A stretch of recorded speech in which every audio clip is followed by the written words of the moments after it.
Hi, എന്തൊക്കെയുണ്ട് വിശേഷം? എല്ലാവരും സുഖമായിട്ട് അടിപൊളിയായിട്ടിരിക്കാൻ വിശ്വസിക്കുന്നു. ഞാനിവിടെ സൂപ്പറായിട്ട് ഇരിക്കുകയാണ്. കുറേ നാളായി നമ്മളൊരു ലോങ് വീഡിയോ ചെയ്തിട്ട്, അപ്പം ഞാൻ ഓർത്തു ഒരു ലോങ് വീഡിയോ അങ്ങ് ചെയ്യാന്ന്. പക്ഷേ ഇതിനകത്ത് പ്രത്യേകിച്ച് ഒന്നും തന്നെ ഇല്ല. ഇന്നത്തെ ഈ ഒരു വീഡിയോയുടെ പ്രത്യേകത എന്ന് പറഞ്ഞിട്ടുണ്ടെങ്കിൽ ഞാനൊരു ഗെറ്റ് റെഡി വിത്ത് മീ ആണ് എടുക്കുന്നത്. സാധാരണ നമ്മൾ ഷോർട്സിലൂടെയൊക്കെയാണ് ഈ പറയുന്നത് ഗെറ്റ് റെഡി വിത്ത് മീ ഒക്കെ നമ്മൾ എടുത്തോണ്ടിരുന്നത്. പക്ഷേ വിപരീതമായിട്ട് നമുക്കൊരു ലോങ് വീഡിയോ ചെയ്യാം. അതിൻ്റെ ഒപ്പം തന്നെ ഞാൻ ബാംഗ്ലൂർ പോയ ചെറുതും ഷോർട്ടും കൂടെ കൂടി അത് ചെറിയ ആയിപ്പോയതാട്ടോ.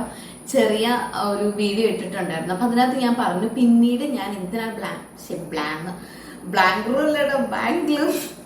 ബാംഗ്ലൂർ പോയെന്ന് പറയാന്ന് പറഞ്ഞു. അപ്പൊ ഞാൻ ഈ ഒരു വീഡിയോയിൽ ബാംഗ്ലൂർ പോയതിന്റെ കഥയും പറയാം. ഓക്കെ, പിന്നെന്താ, വേറെ പ്രത്യേകിച്ചൊന്നുമില്ല. അപ്പോൾ ഇതുവരെ നമ്മളെ സപ്പോർട്ട് ചെയ്ത എല്ലാവർക്കും ഒരുപാട് thanks.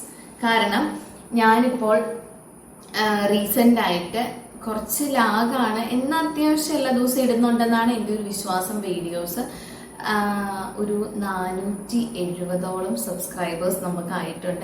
I am so happy. And എന്നെ സപ്പോർട്ട് ചെയ്ത് എല്ലാവർക്കും ഒരുപാട് താങ്ക്സ് ഉണ്ട് കേട്ടോ.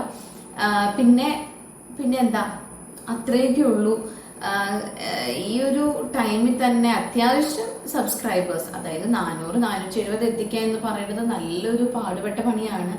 ഈവൻ മറ്റ് സോഷ്യൽ പ്ലാറ്റ്ഫോം പോലെയല്ല യൂട്യൂബ് എന്ന് പറയുന്നത്. ഇവിടെ നിന്നൊരു കോണ്ടന്റ് കയറി വരാനും താമസമാണ്. കയറി വന്നു കഴിഞ്ഞാൽ ആ ഹൈപ്പിൽ തന്നെ നിൽക്കാനും ഒരു കഷ്ടപ്പാട് നിറഞ്ഞ ഒരു പ്ലാറ്റ്ഫോം ആണല്ലോ. അപ്പൊ എന്നെ സംബന്ധിച്ച് ഇതിനെപ്പറ്റി യാതൊരു ABCD അറിയാണ്ട് ഇവിടെ വന്ന് നിൽക്കുമ്പോൾ ഇത്രയും പേരെങ്കിലും സപ്പോർട്ട് ചെയ്യുക എന്നത് വളരെ സന്തോഷകരമായ ഒരു കാര്യമാണ്. പിന്നെ അതുപോലെ തന്നെ ഇനി പുതിയതായിട്ട് ആരെങ്കിലും നമ്മുടെ ഈ ഒരു ചാനലിലേക്ക് കടന്നു വന്നിട്ടുണ്ടെങ്കിൽ welcome to our family. This is ആൻമാലീസ് യൂട്യൂബ് ചാനൽ. അതുപോലെ തന്നെ നിങ്ങളുടെ എല്ലാവരുടെയും സപ്പോർട്ടിന് തുടർന്നും ഞാൻ പ്രതീക്ഷിക്കുന്നുണ്ട്. നിങ്ങളെല്ലാവരും ഇഷ്ടപ്പെട്ട് കണ്ടിട്ട് മാത്രം ലൈക്ക് ചെയ്യുക, ഷെയർ ചെയ്യുക, സബ്സ്ക്രൈബ് ചെയ്യുക. ആരെയും ഞാൻ നിർബന്ധിച്ച് സബ്സ്ക്രൈബ് ചെയ്യുന്നില്ല. സബ്സ്ക്രൈബ് ചെയ്യാവോ എന്ന് ചോദിച്ച് ചെയ്യിപ്പിക്കാൻ പറ്റത്തില്ലല്ലോ. നിങ്ങൾക്ക് ഇഷ്ടപ്പെട്ടെങ്കിൽ മാത്രം നിങ്ങൾ സബ്സ്ക്രൈബ് ചെയ്യുക. അതർവൈസ് വെറുതെ ഒന്ന് സ്കിപ്പ് ചെയ്ത് വിടുക. അപ്പൊ ഇത്രയൊക്കെ ഉള്ളൂ. നമുക്ക് നമ്മുടെ വീഡിയോയിലേക്ക് പോയാലോ. ഇനി ഞാൻ പറഞ്ഞു ഗെറ്റ് റെഡി വിത്ത് മീ ആണെന്നുള്ളത്. എനിക്ക് ചെറിയൊരു ഷൂട്ടുണ്ട്. ഷൂട്ട് എന്ന് പറഞ്ഞാൽ ഞാൻ തന്നെ ഷൂട്ട് ചെയ്യുന്ന ഒരു ഇത് നമ്മുടെ പുതിയ റീസെന്റ് ആയിട്ട് അടിപൊളിയായിട്ട് നടന്നുകൊണ്ടിരിക്കുന്ന ഒരു റീൽസിന്റെ എടുക്കാം എന്നൊക്കെ ഓർത്തോണ്ട് ഞാൻ ചെയ്യുന്നൊരു ഗെറ്റ് റെഡി വിത്ത് മീ ആണ്. ഇത് എത്രത്തോളം സക്സസ് ആവും എന്ന് അറിയത്തില്ല. സക്സസ് ആയിട്ടുണ്ടെങ്കിൽ ഞാൻ ഉറപ്പായിട്ട് അവിടെ പോസ്റ്റ് ചെയ്തിരിക്കും. Okay, welcome to yet another episode of Anmali's YouTube channel.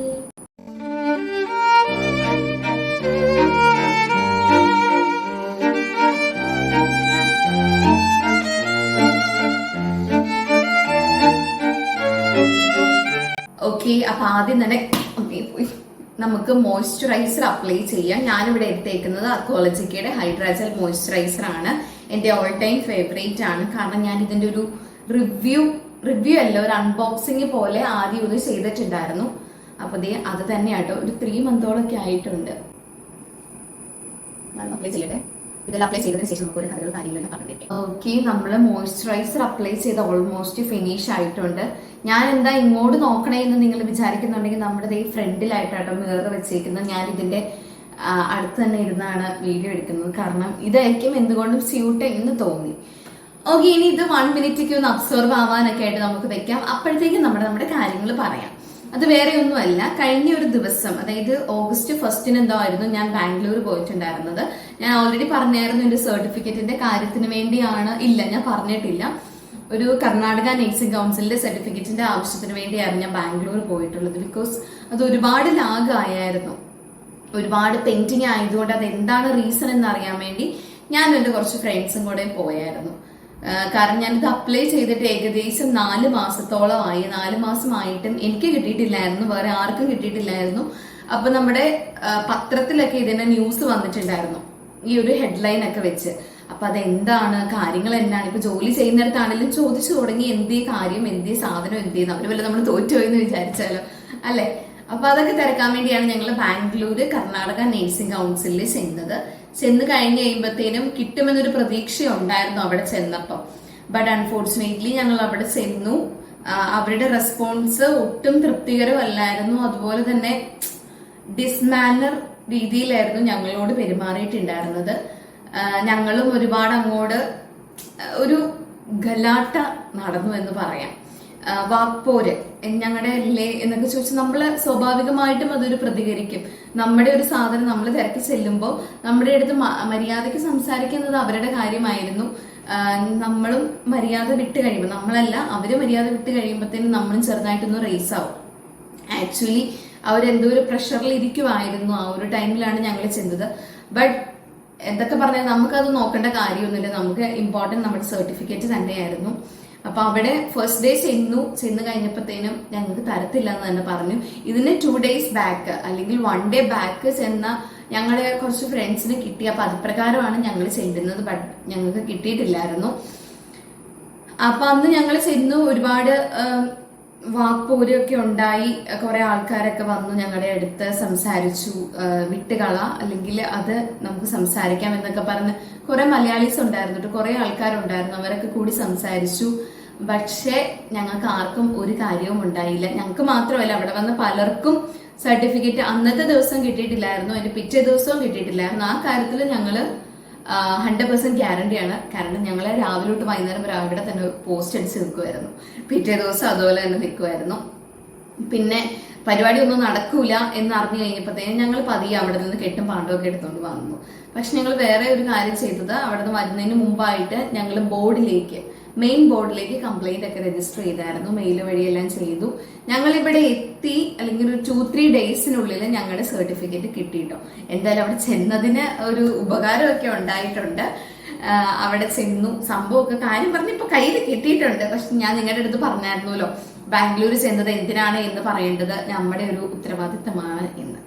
എന്റെ ഒരു കാര്യമാണ്, ഞാൻ ഒരു ക്രിയേറ്റർ എന്ന നിലയിൽ അത് പറയണല്ലോ ഞാൻ. അപ്പൊ ഞാൻ വേറെ ഒന്നും കൊണ്ടല്ല ഇതിപ്പോ ഇവിടെ പറയാന്ന് വെച്ചത്. എനിക്ക് മാത്രമല്ല, വേറെ പലർക്കും സർട്ടിഫിക്കറ്റ് ഈ 4 month അല്ലെങ്കിൽ 5 monthോടുകൂടി ഡിലേ ആയിട്ടുണ്ട്. പലർക്കും പല ഇഷ്യൂസ് ഇതുമൂലം ഉണ്ടായിട്ടുണ്ട്. കുറെ പേര് OET ചെയ്ത് കഴിഞ്ഞിട്ട് ഇരിക്കുന്നവർക്ക് ഇതിന്റെ പ്രോസസ്സിംഗ് താമസിക്കുന്നുണ്ട്. കേരളത്തിൽ ജോയിൻ ചെയ്യാൻ ആഗ്രഹിക്കുന്നവർക്ക് കേരള നേഴ്സിംഗ് കൗൺസിലിൽ നിന്ന് കിട്ടാനുള്ള പർപ്പസിൽ ആകാവുന്നുണ്ട്. ഇത് കിട്ടിയാലാണ് അത് കിട്ടത്തുള്ളൂ. അപ്പൊ അങ്ങനെ ഒരുപാട് ജീവിതങ്ങൾ കടക്കിണിയിലായിരുന്നു. അങ്ങനെ തന്നെ പറയണം. കാരണം എന്ന് വെച്ചിട്ടുണ്ടെങ്കിൽ കേരളത്തിൽ കയറണമെങ്കിൽ കേരള നേഴ്സിംഗ് കൗൺസിൽ മസ്റ്റാണ്. ഏത് ഹോസ്പിറ്റലിൽ കയറണമെങ്കിലും അവിടുത്തെ രജിസ്റ്റേർഡ്, നമ്മുടെ പേരന്റ് കൗൺസിൽ ഏതാണോ അവിടുത്തെ രജിസ്റ്റേർഡ് മസ്റ്റാണ്. നമ്മൾ രജിസ്റ്റേർഡ് ആണ് എന്നത് അറിയണല്ലോ എല്ലാവരും. അപ്പം ഒരുപാട് സങ്കടം ഉണ്ടായിരുന്നു കേട്ടോ. കാരണം ഇന്ന് കിട്ടും നാളെ കിട്ടും എന്നുള്ള ഒരു പ്രതീക്ഷയിലൊക്കെ ഇരിക്കുമായിരുന്നു. ഇതിനൊരു റീസൺ എന്തുകൊണ്ടാണ് ലാഗ് ആയത് എന്നത് വെച്ചിട്ടുണ്ടെങ്കിൽ, കാരണം എന്താന്ന് വെച്ചാൽ പ്രിന്റർ എന്തോ കേടായി എന്നതായിരുന്നു ഒരു നിഗമനം. നമ്മുടെ പത്രത്തിലൊക്കെ ഇതിന്റെ ന്യൂസ് ഉണ്ടായിരുന്നു. അപ്പൊ അതിനകത്തു നിന്നാണ് ആദ്യം നമുക്ക് അറിയാൻ കഴിഞ്ഞത് ഇതുമൂലമാണ് നമുക്ക് ഇത്രയും നാളും കിട്ടാണ്ടിരുന്നത്. ഞാൻ പേഴ്സണലി വിചാരിച്ചുകൊണ്ടിരുന്ന സംഭവം അവിടെ നിന്ന് വന്നിട്ടുണ്ട്, അല്ലെങ്കിൽ പോരുന്നുണ്ട്, അല്ലെങ്കിൽ എത്താറായിട്ടുണ്ട് എന്നൊക്കെ ഒരു വിശ്വാസത്തിൽ ഇരിക്കുമായിരുന്നു. അപ്പൊ കുറെ പേര് ഇങ്ങനെ കംപ്ലൈന്റ് ഒക്കെ കൊടുത്തു പോയപ്പോഴാണ് പത്രത്തിലെ ന്യൂസ് വന്ന് അറിഞ്ഞത് ഇത് അങ്ങനെയാണ് കിട്ടാത്തത് എന്ന്. ഇത്രയൊക്കെയാണ് നമ്മുടെ കർണാടക അല്ലെങ്കിൽ ബാംഗ്ലൂർ ബ്ലോഗിന്റെ വിശേഷങ്ങൾ കേട്ടോ. ഇതിന്റെ ഇടയിൽ നമ്മുടെ ഗെറ്റ് റെഡി വിത്ത് മീ മറന്നുപോയി. വർത്താനം പറഞ്ഞ പാഞ്ചാലിയായി പോയിട്ടുണ്ട് കേട്ടോ. നമുക്ക് ലിപ് ബാം ഞാൻ ഇട്ടില്ല കേട്ടോ. ലിപ് ബാം നമ്മള് ലിപ്സ്റ്റിക് ഇടുന്നതിന് മുമ്പ് ലിപ് ബാം മസ്റ്റ് ആണ്, അതെല്ലാവർക്കും അറിയാലോ അല്ലെ. ഞാൻ ലിപ് ബാം ഇട്ടിട്ടില്ല. ഇതൊന്ന് ജസ്റ്റ് അപ്ലൈ ചെയ്യും. ഓക്കെ, നമ്മൾ ലിപ് ലൈനർ ആണ് അപ്ലൈ ചെയ്തത്, അത് കഴിഞ്ഞു. ഇനി ഫൗണ്ടേഷൻ. ഞാൻ ഇവിടെ എടുത്തേക്കുന്നത് NYBയുടെ 3-in-1 ഫൗണ്ടേഷൻ ആട്ടോ എടുത്തേക്കുന്നത്. നാളുകളായിട്ട് വർഷങ്ങളെന്നൊന്നും പറയുന്നില്ല, കുറച്ച് മാസങ്ങളായിട്ട് ഞാൻ യൂസ് ചെയ്യുന്നത് ഇത് തന്നെയാണ്. NYBയുടെ 3-in-1 primer plus foundation serum foundation ആയിട്ട് ഞാൻ യൂസ് ചെയ്യുന്നത്. പിന്നെ ഇത് യൂസ് ചെയ്യുന്നതിന് മുമ്പായിട്ട് അല്ലെങ്കിൽ യൂസ് ചെയ്യുന്ന ടൈമിൽ തന്നെ ഞാനൊരു കാര്യം പറയാം. ചിലരുടെ സ്കിൻ ടോണുകൾ തമ്മിൽ വ്യത്യാസമുണ്ട്. അപ്പൊ അതിനനുസരിച്ചാണ് ഫൗണ്ടേഷൻസും വരുന്നത്.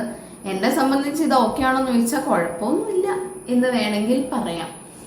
പിന്നെ ഉണ്ടല്ലോ, ഏത് സ്കിൻ ടോൺ ആണെങ്കിലും നമ്മൾ സാറ്റിസ്ഫൈഡ് ആയിരിക്കണം നമ്മുടെ കാര്യത്തിൽ, അത് വേറെ കാര്യം. ഞാനാണെങ്കിൽ ഒരു കാര്യം പറയും, ഒരു ഇൻസിഡന്റ് പറയാം, വേറെ ഒന്നും കൊണ്ടല്ല. ഈ ഒരു സ്കിൻ ടോൺ അങ്ങനത്തെ കുറച്ച് കാര്യങ്ങളൊക്കെ ഞാൻ കുറച്ച് ഷോർട്ട് ഫിലിം ഒക്കെ കണ്ടപ്പോൾ കറുപ്പ് വെളുപ്പ് അങ്ങനത്തെ കുറെ കാര്യങ്ങൾ കണ്ടുകൊണ്ട് ഞാൻ പറയുക കേട്ടോ. നമുക്ക് തന്നെ സങ്കടം തോന്നുന്ന ചില അവസരങ്ങൾ തന്നെ നമുക്ക് തന്നെ ഉണ്ടായിട്ടുണ്ട്, എനിക്ക് ഉണ്ടായിട്ടുണ്ട്. ഞാൻ ഇതൊന്ന് കാര്യം തുറന്ന് പറയാം, വേറൊന്നും കണ്ടല്ല. കഴിഞ്ഞ ദിവസം കുറച്ച് ഫംഗ്ഷൻ ഉണ്ടായിരുന്നു എനിക്ക്. അപ്പൊ ആ ഫംഗ്ഷൻ അറ്റൻഡ് ചെയ്യാൻ വേണ്ടി ഞാൻ പോയി. ഞാൻ മാത്രമല്ല, എൻ്റെ ഫാമിലി ഉണ്ടായിരുന്നു. അപ്പം ഞാൻ അവിടെ ചെന്ന് കഴിഞ്ഞപ്പോഴത്തേനും അത്യാവശ്യം നല്ലൊരു ഗമയിലാണ് പോയി എന്നാണ് എൻ്റെ വിശ്വാസം. ചെന്ന് കഴിഞ്ഞപ്പോൾ കുറച്ച് പേര് എന്ന് പറഞ്ഞ 1-2 പേരൊക്കെ വന്നിട്ട്, ഇടി മാളു നീ ഇങ്ങനെ ഇത്ര വെളുത്തത്, ഇടി മാളു നീ വെളുക്കാൻ എന്താണ് തേച്ചത്, വെളുക്കാൻ എന്താ തേച്ച് ഞങ്ങൾക്ക് കൂടെ പറഞ്ഞതാ. ഓൾറെഡി കളർ ഉള്ളവരായിരിക്കും കേട്ടോ. എന്ന് വെച്ച് എനിക്ക് കളർ ഇല്ലായിരുന്നു എന്നൊന്നും ഞാൻ പറയുന്നില്ല. പണ്ട് ഇത്ര ഗ്ലോയൊന്നും എനിക്കില്ലായിരുന്നു, അത് ഞാൻ സമ്മതിക്കുന്ന കാര്യമാണ്. അല്ലെങ്കിൽ ഇത്ര തൊലി വെളുപ്പെന്നൊന്നും ഞാൻ പറയുന്നില്ല, കുറച്ച് ഗ്ലോ വെച്ചിട്ടുണ്ട് ഇപ്പൊ. ഇത് വലിയ കാര്യമായിട്ട് ഞാൻ അങ്ങ് ഇരുണ്ടിട്ടും അല്ലായിരുന്നു, ഒന്ന് ഒരുപാട് ബ്രൈറ്റും അല്ലായിരുന്നു. ഇപ്പൊ അത്യാവശ്യം ഇച്ചിരി ഗ്ലോ ഒക്കെ വന്നിട്ടുണ്ട്. ചില ഇൻസിഡന്റ് ഇതിങ്ങനെ പറയാനുള്ള റീസൺ എന്താണെന്ന് വെച്ചാൽ നമുക്ക് തന്നെ നമ്മളെ ഒരു കൊള്ളുന്ന ഒരു രീതിയാണ്. എന്ന് വെച്ചാൽ നമ്മളെ പണ്ട് കാണാൻ വലിയ മോശമായിരുന്നു എന്നൊരു ചിത്രീകരിക്കുന്ന ഒരു രീതിയിൽ ചില സംഭാഷണങ്ങൾ നമുക്ക് തന്നെ മനസ്സിലാക്കാൻ പറ്റും. അപ്പൊ അതുകൊണ്ടാണ് ഞാൻ പറഞ്ഞത് കറുപ്പ് വെളുപ്പ് എന്നൊന്നുമില്ല. പിന്നെ ഇത്രയും ഇപ്പൊ ബ്രൈറ്റ് ആവാനുള്ള റീസൺ എന്താണെന്നൊന്നും എനിക്കറിയത്തില്ല. ഞാൻ പ്രത്യേകിച്ച് ഒന്നും ചെയ്യുന്നില്ല ഇപ്പൊ നിലവിൽ, ഞാനൊന്നും ചെയ്യുന്നില്ല. നേരത്തെ ആയിരുന്നെങ്കിൽ ഞാൻ പറയാം, നമ്മുടെ കിച്ചണിലെ കുറച്ച് സാധനം വെച്ച് ഞാൻ ചെയ്യുമായിരുന്നു. നമ്മുടെ കാപ്പിപ്പൊടിയും നമ്മുടെ തക്കാളിയും ഇതെല്ലാം വെച്ച് ഞാൻ ചെയ്യുമായിരുന്നു.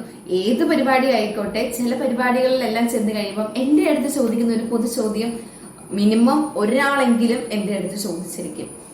അവരുടെ എന്തുകൊണ്ടാണെന്നൊന്നും എനിക്ക് അറിയത്തില്ല ചോദിക്കുന്നത്. എന്താണെങ്കിലും I am not very about that. ഞാൻ അതിനെപ്പറ്റി വെറി ആവുന്നൊന്നുമില്ല. നമുക്ക് വേറെ എന്തൊക്കെ കാര്യങ്ങളുണ്ട് വെറി ആവാൻ വേണ്ടി. എന്താണെങ്കിലും ഇപ്പൊ കാണാൻ കൊള്ളാന്ന് എല്ലാവരും സമ്മതിക്കുന്നുണ്ടല്ലോ, അത് മതി, ധാരാളം. പണ്ടത്തെ എൻ്റെ ഒരു പിക്ക് വേണമെങ്കിൽ ഇതിനകത്ത് പോസ്റ്റ് ചെയ്ത് ഇങ്ങനെ വെക്കാം കേട്ടോ. അപ്പൊ പോസ്റ്റ് ചെയ്യുമ്പോഴത്തേനും എല്ലാവർക്കും മനസ്സിലാവൂല്ലോ അത്യാവശ്യമെങ്കിലും കാണാൻ കൊള്ളായിരുന്നു എന്ന്. ഓക്കെ, ഇതിപ്പോ ഞാൻ നിങ്ങളുടെ മുമ്പിൽ പറയാനുള്ള റീസൺ വേറെ ഒന്നും കൊണ്ടല്ല.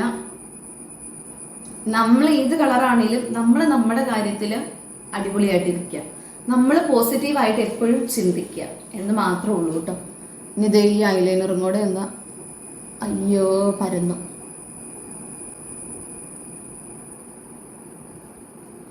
ഇത്രയൊക്കെ ഉള്ളൂ നമ്മുടെ ഒരുക്കങ്ങള്. വെറും ഒരു വാട്ടർ പാക്കറ്റ് ട്രാൻസിഷൻ ഇത്രയൊക്കെ ഒരുങ്ങിയാൽ മതിയല്ലോ. അപ്പം ഇത്രയുള്ള കാര്യങ്ങൾ, ഇതിന്റെ ഇടയിൽ കുറച്ച് കഥകളൊക്കെ നമ്മൾ പറഞ്ഞു. ബാംഗ്ലൂർ എന്തിനാണ് പോയതെന്നും പിന്നെ ഒരു സ്കിൻ ടോണിന്റെ കാര്യം പറഞ്ഞു വന്നപ്പോഴത്തേനും ചെറിയൊരു ഇൻസിഡന്റ് പറഞ്ഞു. അപ്പൊ ഇത്രയൊക്കെ ഉള്ളൂ കാര്യങ്ങൾ. ഇനി ഞാനൊന്ന് റെഡി ആയിട്ട് വരട്ടെ. Okay, bye. ഫൈനലി നമ്മൾ റെഡി ആയിട്ട് വന്നതേ ഇരുന്നു. അപ്പൊ ഇത്രയൊക്കെ ഉള്ളൂ. Get ready with me for water transition അല്ലെങ്കിൽ ഒരു ഷൂട്ട്. ഇത്രയൊക്കെ ഉള്ളൂ കേട്ടോ. വേറെ പ്രത്യേകിച്ചൊന്നുമില്ല, വേറെ പ്രത്യേകിച്ചൊന്നും ചെയ്യാനുമില്ല. മുടി ഇങ്ങനെ കെട്ടാമെന്നാണ് എൻ്റെ ഒരു നിഗമനം. അറിയത്തില്ല, ആ ഒരു ടൈം ആകുമ്പോഴത്തേനും ചിലപ്പം ഉൾട്ടയാവും, അതായത് മാറി മറിയും എന്ന്. സോ ഇത്രയൊക്കെ ഉള്ളൂ. അപ്പൊ വേറൊരു കാര്യം കൂടെ ഞാൻ പറയാം. എന്നെ ഇത്രയും നാള് സപ്പോർട്ട് ചെയ്ത് എല്ലാവർക്കും ഒരുപാട് താങ്ക്സ് ഉണ്ട്. ബിക്കോസ് ഞാൻ ഇടുന്നതിനോട് പ്രതികരിക്കുന്നവരും അതുപോലെ തന്നെ കമന്റ് ഇടുന്നവരും അതുപോലെ ലൈക്ക് ചെയ്യുന്നവരും സബ്സ്ക്രൈബ് ചെയ്യുന്നവരോടൊക്കെ ഒരുപാട് താങ്ക്സ് ഉണ്ട്. ഇനി അങ്ങോട്ടും നിങ്ങളുടെ ഒരുപാട് പ്രതികരണങ്ങളും സബ്സ്ക്രൈബും അതുപോലെ തന്നെ സപ്പോർട്ടും ഞാൻ പ്രതീക്ഷിക്കുന്നു. നിങ്ങൾക്ക് വീഡിയോസ് ഇഷ്ടപ്പെട്ടാൽ മാത്രം നിങ്ങൾ സബ്സ്ക്രൈബ് ചെയ്യുക, അല്ലാത്ത പക്ഷം ജസ്റ്റ് ചുമ്മാ സ്ക്രോൾ ചെയ്തിട്ട് പോയിക്കോളൂ. ഞാൻ ആരെയും നിർബന്ധിച്ച് ഒന്നും ചെയ്യിക്കുന്നില്ല, അതൊക്കെ ഓരോരുത്തരുടെ ഇഷ്ടമല്ലേ അല്ലെ. നിങ്ങൾ ഉറപ്പായിട്ട് സബ്സ്ക്രൈബ് ചെയ്യണം എന്ന് പറയുന്നതിൽ നല്ലതെന്ന് പറഞ്ഞാൽ നിങ്ങൾക്ക് ഇഷ്ടമുണ്ടെങ്കിൽ നിങ്ങൾ സബ്സ്ക്രൈബ് ചെയ്യണം. വേറെ ഒന്നുമില്ല. അപ്പൊ ഇത്രയൊക്കെ ഉള്ളൂ. Thank you so much for watching this video. നിങ്ങൾക്ക് ഈ വീഡിയോ ഇഷ്ടപ്പെട്ടെങ്കിൽ ഉറപ്പായിട്ട് ലൈക്ക് ചെയ്യുക, ഷെയർ ചെയ്യുക ആൻഡ് സബ്സ്ക്രൈബ് ചെയ്യുക.